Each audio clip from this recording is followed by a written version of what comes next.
सभी को प्रणाम निवेदित करती हूँ, हृदय से स्वागत करती हूँ और कथा सुनाती हूँ एक ऋषि की। उस ऋषि के आश्रम में बहुत सारे शिष्य रहते थे और वहां पर क्या हुआ, एक बार एक नया शिष्य आया। वो नया शिष्य जो था एक दिन जंगल में यज्ञ हेतु समिधा लाने के लिए गया। जब वहां गया तो उसने एक दृश्य देखा जिसे देखकर वो बहुत भाव विह्वल हो गया। उसने देखा कि एक शिकारी ने जाल बिछाया था और दाने के लालच में उसमें बहुत सारे पक्षी फंसकर अपनी जान गंवाने के लिए आतुर हो चुके थे। तो उसने जब ये देखा तो वापस आकर उसने अपने गुरुदेव से कहा कि गुरुदेव, क्या जंगल के पक्षियों को शिक्षा नहीं दी जा सकती? क्या उन्हें ज्ञान नहीं दिया जा सकता? गुरु ने कहा, ये किस भांति संभव है? तो शिष्य बोला, आप मुझे आज्ञा दें, मैं प्रयास करूंगा।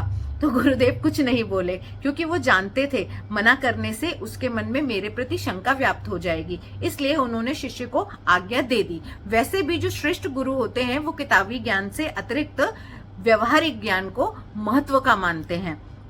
हमारे यहाँ भी तो प्रैक्टिकल नॉलेज जो होती है थ्योरेटिकल नॉलेज के साथ उतनी ही आवश्यक होती है और बल्कि उससे ज्यादा जरूरी होती है। बहरहाल, तो वो जो शिष्य था गुरुदेव की आज्ञा लेकर उसने मंत्र शक्ति के प्रयोग से जंगल के समस्त पक्षियों को अपने आश्रम के बाहर बुला लिया और उनको ज्ञान दीक्षा देने लगा, उनको शिक्षा देने लगा और उनको समझाने लगा कि देखो, शिकारी आएंगे, जाल बिछाएंगे, दाना डालेंगे, लेकिन तुम लोग दाना खाने के लालच में भूमि पर मत उतरना, आसमान में ही रहना, नहीं तो जाल में फंस जाओगे और अपने प्राणों से हाथ धो बैठोगे।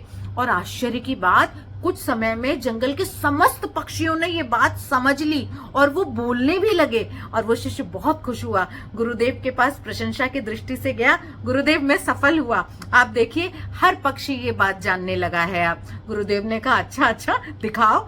तो जो गुरु होते हैं वो बहुत बहुत बहुत आनंद लेते हैं, अपने भक्तों के साथ भक्त हो जाते हैं, शिष्यों के साथ वैसे ही हो जाते हैं, बालकों के साथ बालक हो जाते हैं। तो वो भी बहुत खुश हुए, कहते दिखाओ दिखाओ। तो एक पक्षी आया और शिष्य ने कहा, बोलो पक्षी बोलो। तो पक्षी बोला, शिकारी आएंगे, जाल बिछाएंगे, दाना डालेंगे, दाना खाने के लालच में आसमान से भूमि पर मत उतरना, नहीं तो अपने प्राणों से हाथ धो बैठोगे। भूल जाती हूँ बीच बीच में, प्राणों से हाथ धो बैठोगे। तो गुरुदेव बहुत प्रसन्न हुए और उसके बाद में कुछ समय के बाद शिकारी आया। तो अब जो शिष्य था वो तो जानता था इस बार कोई पक्षी नहीं फंसेगा, तो वो शिकारी के पीछे पीछे गया और जब वो गया तो उसने देखा कि पक्षी आकर दाना खाने के लिए जाल में बैठ गए हैं और जाल में फंस भी गए हैं और बोल रहे हैं, शिकारी आएगा, दाना डालेगा, जाल बिछाएगा, जाल में मत फंसना। फंसे हुए, जाल में फंसे हुए पक्षी उसकी शिक्षा दोहरा रहे हैं। तो उसने माथा पकड़ लिया और आया अपने गुरुदेव के पास और बोला, गुरुदेव मेरी शिक्षा में कहाँ कमी रह गई? मैंने सब सिखाया और वो सब वही बोल भी रहे थे, उसके बावजूद वो जाल में फंसे हुए थे और इस बार भी शिकारी उन सबको ले जाकर बेच देगा और वो सब अपने प्राणों से हाथ धो बैठेंगे। तो गुरुदेव ने कहा, देखो बेटा, यही बात है, जो शिक्षा होती है वो रटंत विद्या नहीं होती है, वो तब तक सार्थक नहीं होता जब तक उसे जीवन में ना उतारा जाए। तो पक्षियों के पास वैसी बुद्धि नहीं है, इसलिए उन्होंने रट तो लिया लेकिन उसे समझ नहीं पाए। ये जो समझने की अतिरिक्त ये जो दी गई है ना समझ, मनुष्य को कहते हैं मनुष्य योनि सबसे अच्छी क्यों है? क्योंकि इसमें समझदारी यानी कि बुद्धि जो दी गई है, सर्वश्रेष्ठ बुद्धि मनुष्य के पास है। तो हम जब मनुष्य होकर हम जीवों से भी बुरा आचरण करें, हम रट लें और अपनी विद्वता जाहिर करते रहें लोगों के सामने प्रभाव डालने के लिए और उसे जीवन में ना उतारे, तो ढपोर संघ की तरह कभी ना कभी हमारी असलियत सामने आई जाती है, हम भी फंसी जाते हैं किसी समय रूपी काल रूपी शिकारी के जाल में। इसलिए अध्यात्म मार्ग पर, साधना मार्ग पर निरंतर प्रगति